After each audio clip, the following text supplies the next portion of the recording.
O próximo presidente do Santos, seja ele quem for, vai ter uma bomba na mão com relação à parte financeira do clube, que não é brincadeira. Eu anotei tudinho aqui e vou passar para vocês desse conteúdo, porque assim, gente, coisas seríssimas podem acontecer. Inclusive o não pagamento de 13º e férias para os jogadores, para funcionários, e até o salário do primeiro mês de 2024 pode estar comprometido. Tenho números aqui que nos levam a crer que houve realmente uma falha na condução dos números do Santos, o que para mim é inadmissível. Até porque a atual gestão abandonou o futebol para colocar as contas em dia, né? Mas eu vou contar tudo isso para vocês a partir de agora, então não perde tempo. Eu sou Fabiano Fará, você está no Isso da Santos Oficial. Like, inscreva-se e ative as notificações. Principalmente, verifique se você é inscrito aqui no canal. Verifique se suas notificações estão ativadas. Deixa o like para gerar engajamento, para o algoritmo do YouTube reconhecer que estamos falando do Santos e espalhar para mais santistas, ampliar esse debate. E é claro, o teu comentário aqui. Esses números, algumas coisas eu peguei de informação da reunião que o presidente André Azueda teve com os candidatos à presidência do Santos, né, com representantes das 5 chapas, tá? Outras eu peguei do relatório do Conselho Fiscal. Inclusive, nesta terça-feira está sendo debatido se aprova ou não as contas do 3º trimestre do presidente André Azueda e também a peça orçamentária para 2024. Ou seja, o que vai ter no futebol disponível para pagar? O que pode receber? Vai ser previsto receber? E o que tem que pagar? Sempre assim, cara. O boleto parece que nunca vai sair da nossa vida, né? Até porque abandonou o futebol, então não tem como pagar boleto. Vamos lá. De acordo com o relatório do Conselho Fiscal, vou até, se me permite, vou pegar meu óculos aqui, que sem meus olhos fica difícil, tá?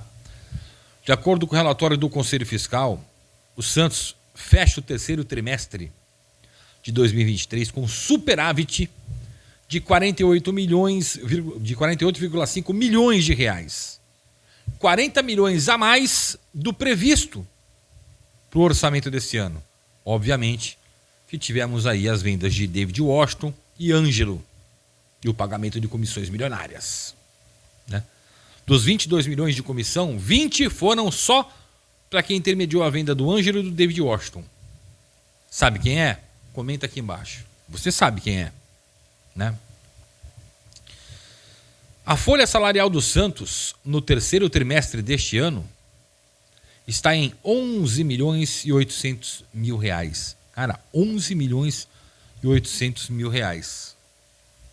Tem umas coisas que são difíceis de entender.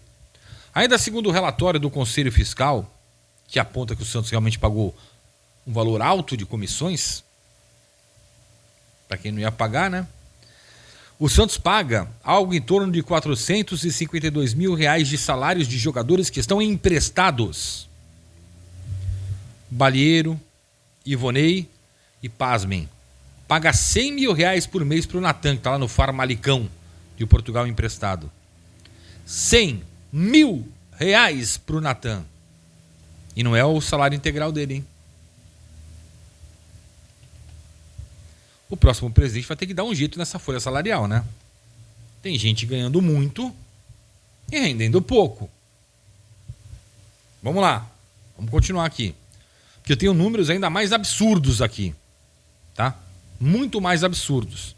E eu vou te contar depois desse informe publicitário. Vladimir Matos, porque meu Santos é nascido pra vencer. Peço licença para me dirigir ao associado do Santos Futebol Clube nessa noite em que nós apresentamos a nossa proposta. Será um contraponto a um modelo de administração esgotado no Santos Futebol Clube. Uma administração onde o apoio político vale uma posição na administração, as mudanças de rotas e de caminhos no Santos acontecem a cada mudança de dirigente e que acabou nos levando a essa situação que nos encontramos hoje. A nossa proposta é trazer para o Santos a gestão profissional, uma gestão baseada em projetos, em profissionais, em metas, em resultados. É Vladimir pro Santos virar o jogo e ser campeão de novo. Olha só, pondo óculos.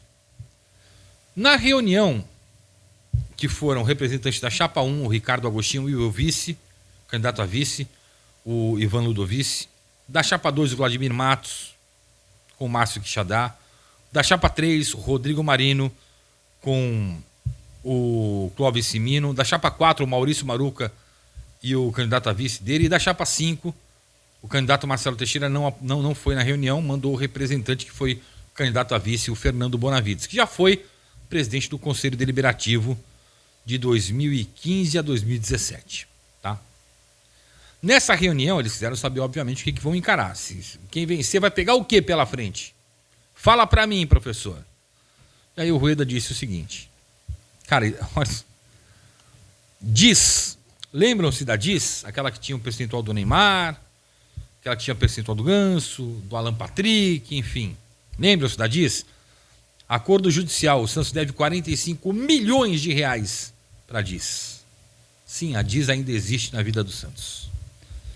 Para o Founding, aquele financiamento coletivo, deve 30 milhões de reais. Esse dinheiro que está lá, né, o dinheiro que está empenhado como avalista do empréstimo, é do próprio presidente Andrés Ueda, que garantiu aos candidatos que vai segurar um pouco para receber, até porque ele entende a situação do Santos. Que ele mesmo deixou, né? Mas tem que pagar o homem. Para o Krasnodar, no caso Cueva, deve 22 milhões de reais, correndo o risco de transfer ban.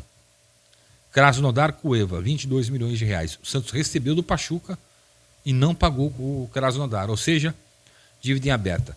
Essas três dívidas, 97 milhões de reais o Santos deve.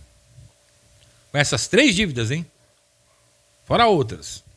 Porque tem que pagar Soteldo, não está lançado aqui.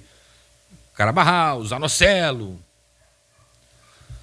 Nessa reunião, o senhor presidente Andrés Ueda confirmou aos candidatos que sim, há uma cláusula inserida no contrato do Marcos Leonardo de obrigação de venda por 18 milhões de euros, por uma proposta mínima de 18 milhões de euros ao fim desta temporada. Que vai ser molezinha para Rafaela Pimenta, que representa o Marcos Leonardo. 18 milhões de euros hoje dá 97,2 milhões de reais. Ou seja, se o Santos vender o Marcos Leonardo e resolver pagar a dívida, a DIS, o Founding e o Krasnodar, empata o jogo. Sobra 200 mil reais.